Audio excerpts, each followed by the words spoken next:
Hi, hello, and welcome back to the Daily Journal's Prep Focus on Football. I'm your host, Tim Ahrens. With me, as always, the man, the myth, the legend, the authority on football in the great state of Illinois, Steve Soucie. Souce, we are on week 7, and we are at Peotone. And, man, how it goes fast. Yeah, it has been a quick season. They usually are, but this one seems faster than most. I mean, we have just moved right along. Got a lot of teams that are on the brink of playoff berths. We've only got 2 locked in so far. But a lot of others that are hoping to take great strides towards getting those playoff berths this week. That 2 teams are Central and Wilmington. They are 6-0. 6-0. And Peotone is 4-2, and we'll be talking to Coach Jason Spang a little bit later, and we should probably get going on these picks, don't you think? Fair enough. All right, let's start with Brother Rice at Bishop McNamara. Well, this is an interesting game on paper. You look at the records and you think McNamara should probably be the favorite here, but the thing you have to take into account is that Brother Rice plays in that strong division of the Catholic League play, an incredibly difficult schedule, and they've fared pretty well against some really good teams in that division. The playoffs are probably not in the cards for the Crusaders, so right now they're playing solely for pride at this point, but and they always give McNamara an awful lot, a heck of a game. And I think the simple fact that Brother Rice's roster is a lot bigger than Bishop McNamara's will come into effect this week, and I'm going to take Brother Rice. Okay, we're going to start out with a difference right away. Excellent. Right away. I'm going to take McNamara because we need to differ on a few games, and I thought you'd take Brother Rice. And Journal staff, writer Kyle Garms is a graduate of Brother Rice, and I didn't want to, pick his school. So. Well, that's fine. I can understand that theory. Okay. Also on the ledger on Friday, Thornridge at Bradley. Yeah, this is a game for Bradley that they absolutely need to have in the process of locking up a playoff berth. Thornridge is winless. They've been fairly competitive in a lot of their games this season, but a game that Bradley should win and get themselves in position for the last 2 weeks of the season where they play Lincoln Way North and Andrew back-to-back. Both games where it looks like they're going to need at least a split to get themselves definitely into the playoff field. I'm going to take the Boilers in this one. Okay, I'll go with the Boilers as well. Kankakee is going to go to Rich East, but this is a Saturday game, and the K's gave Creed all they could handle last week. We just fell a little short. This is a game that Kankakee has to have. They've historically had problems playing in Park Forest, but this year it looks like Kankakee is the clear favorite in this one. This is not a very good Rich East football team. It's just a matter of taking care of business for the K's, and hopefully they'll have a good opportunity to get themselves to 5 wins with 2 games over the back of the season. Rich Central will be tough, but Pontiac looks winnable, so I'm going to take the K's in this one. I think they'll get it done. I'll also go with the K's. And do you remember we traveled to Rich East in our first year covering football for the Daily Journal back in 1991? Boy, I don't remember that. I've been to Rich East several times, but I don't remember that particular game. It must not have left much of an impression. Well, we drove there, and I think we might have got lost, but those rich schools are tricky. Oh, they are tricky. Yep. They are always tricky. So, all right, let's go back to Friday night, and let's go to Sangamon Valley, and let's Iroquois West at Central. Well, it's been a tough season for Iroquois West at 1-5, and Central's just a machine right now. Number 5 in the Class 2A poll this week, and they're playing really, really good football.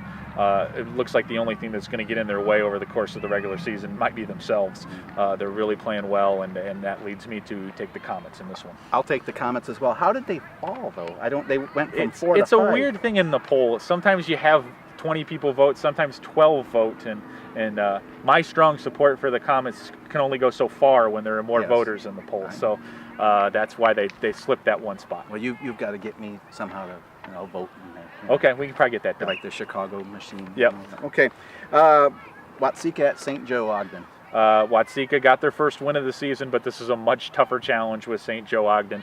The Spartans are probably the second best team in the SVC, and I'm going to take the Spartans in this one. I'll go with St. Joe as well. And then Moments will hit the road to Deer Creek Mackinac. Important non-conference game for Moments. They have 4 wins right now, but it looks like just to be sure they need to get to 6 to get into the playoffs, and they closed the season with Central, which we've mentioned before. So it would be good for the Redskins to keep that winning streak going, which now stands at 3 games, and I think they'll be able to get it even though it's a tough road trip down to Deer Creek Mackinac. I'm going to go with the Redskins. Yeah, I'll take Moments as well. Now let's move to the Interstate 8 Conference and a game that will be on this field well, that field over Over there. there. But we don't have the camera angle Yeah. right now. Multiple cameras. Yeah.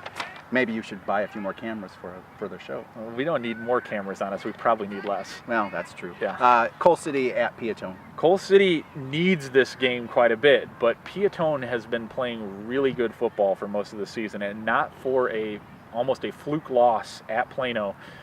This would be the game where they could lock up the conference for them. Unfortunately, it looks like that the only option that the Blue Devils will have was a chance to tie. Plano will probably win their game this week.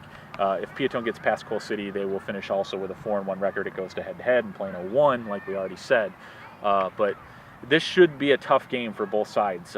Both teams are capable of doing some things pretty well. But Peotone, I think, is playing with a lot of momentum, and Jake Rapson's doing a nice job running the football for them. And for that reason, I'm going to take the Peotone Blue Devils. I will also take Peotone. And let's move on to Herscher at Sandwich. Yeah, Herscher surprised last week with that win over Manteno. Maybe they're doing the same thing they did last year, which was catch fire at the end of the season, and hopefully for them it doesn't work out the same way that it did last year, where they got to 4-4 and faced Wilmington in the last week of the season and bowed out of the playoff chase. But first things first, Sandwich. It's simple to try to stop them, but it doesn't always work. Just a run-based team. Herscher's had some problems with them in the past, but their passing game was really clicking last week, and I think that can give Sandwich a lot of trouble. Mm-hmm. That being said, I think Sandwich's grinded out attack will be just a little bit more, and I'm going to go with Sandwich. Yeah, I'll take Sandwich as well. You spoke a little bit there of Wilmington. They are the new number one ranked team in Class 2A. And they'll be headed to Reed Custer. Nice note for the Wilmington Wildcats getting themselves up to that number one ranking, but as any coach will tell you, the only number one ranking that matters is after week 14. But Wilmington should be able to get themselves to win number 7 against a Reed Custer team that has played better at times, but still hasn't been able to consistently put together 4 quarters, and they'll have a hard time doing that against a strong team like Wilmington. Taking Wilmington. Wilmington for me as well. Manteno will go to Plano. Yeah, this is a tough road trip for the Panthers, and they'll try to bounce back from that really tough loss last week where they seemingly had control of the game and gave up some late touchdowns and ended up losing 34-28. But Plano is really tough on their home field, and they've got a really good team. Javon Montgomery is a nice player for them, and I think he'll be probably too much for Manteno to try to stop. Albeit I do think Manteno will put some points on the board in this one. I'm going to go with Plano. Yep, I'm going to take Plano as well. Let's say like 42-38 or something like that. Sounds about right, yeah. It'll be high scoring. Seneca at Dwight. Dwight's still looking for that first win, and Seneca's been a lot better this year. At 5-1, they're only lost to Wilmington. They're a strong team, and Dwight doesn't look like they have the guns to match up in this one, so I'm going to take Seneca. I'll take Seneca as well, and Milford had to go to Indiana to find a week 9 opponent, or a week 7 opponent, I'm sorry, and they're going to play Attica. Yeah, that was one of the problems with a couple of the teams in the Vermilion Valley having difficulties fielding teams over the last couple of seasons, is you had to scramble for games. And finding schools of that size that don't already have games assigned this late in the season is pretty hard. So they had to go across the border to play Attica, a school of similar size and a similar record based on what I've been able to track down on them, which is very little. But it should be an interesting matchup. Interesting note about Milford this week is that they're dedicating the football field to former coach Sam Fanning. They're renaming the field Sam Fanning Field. You and I both fans of Sam Fanning, so we appreciate that as well. But I really don't know which way to go on this one, and I'll be completely honest. I'm taking Attica. I don't really have any other justification other than I'm taking Attica. Well, I saw that I had Googled them, and I learned that, well, of course, there was a prison in New York called Attica, yeah. But we knew that already. Want to go all Serpico here, huh? Yeah, there we go. And nice reference, too. Yeah. And all I found was they won one game like 60-0, and then they've lost a couple of games. I don't know. I'm going to take Milford just to be different. Contrarian. Just to be different. Yep. Yeah. So that's going to do it then for our picks for this week. We're going to bring in Peotone head coach Jason Spang. Coach, well, seems like you've got the Blue Devils on the right track. What do you think has been the big keys for you here on this little streak you've been on? Defense for sure. Coach Chalmers does an unbelievable job with our guys.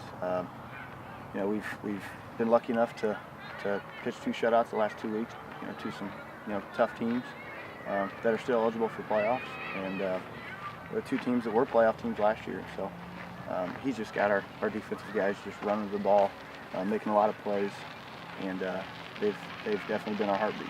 Trench play is always a key in the Interstate 8 Conference. You know that as well as anyone. Has that been critical for you as well? It seems like I've been hearing a lot of positive things about your offensive line play as well. Definitely. That's really our anchor to our offense is our offensive line and our defensive line, really. We start 10 of 11 seniors, on offense. And so with those guys having some size, they've worked their tails off in the weight room for 4 years, and it's really paying dividends. And it's one reason that they made it to the playoffs last year, and hopefully it's a reason that we aren't just happy with battling to do that this year. We want to obviously take care of business in the regular season, but then make some noise in the playoffs. Opportunity to get a share of the conference title this week. How important is that to this team and this program? Extremely important. This week is our homecoming week, and so we told the kids all week, we said have fun during the week, but whenever practice starts and that whistle blows, we have to lock in. And so it's a big week. It's our homecoming, but like you said, it's also a chance to earn at least a share of that conference championship. So it's important to the guys. It hasn't been done here since '09, and that's what they're playing for. All right, best of luck, Coach. Thanks for joining us. Appreciate it. Thanks, Coach Spang. And Soucie, who was the player of the week for Week 6? Herscher's Colin Glass, who had a huge game last week for Herscher. 5 receptions for nearly 170 yards and 3 touchdowns, helping that Herscher team to that upset of Mantino. Had a really great week for them and the Tigers. Where are you going to be Friday night? Friday night, I've got a game over there at Bishop McNamara Memorial Field. Brother Rice is playing Bishop McNamara. That's an important game, like we had mentioned before. And then get a little double duty this week on Saturday. I'm heading up to Park Forest for the Kankakee game, see if they can get a step closer to playoff berth. So you get 2 games this weekend? 2 games this weekend. Wow. That'll work. I'll take it every time. Now, is that game on Saturday early enough where you could probably sneak away and find another game somewhere? I'm sure I probably could. It is a noon start for the Kankakee game. Actually, I think what I'll probably end up doing is I'll end up going to that noon game, hoping it gets over fast enough, pick up the radio broadcast of that Milford game down there with Attica so I can find out what that's all about. Oh, Attica. Attica. Interesting note about Attica, that was my first job, technically, in the newspaper business. I got hired as the managing editor of the Attica, whatever newspaper it's called. Basically, I was going to be the managing editor and the only reporter there. Yeah. And I worked there. I didn't actually work there because I went through Watsika's newspaper. It's all in the same chain. And I worked there for 3 days and said, yeah, this isn't for me. Wow. I need to get somewhere where I can cover sports.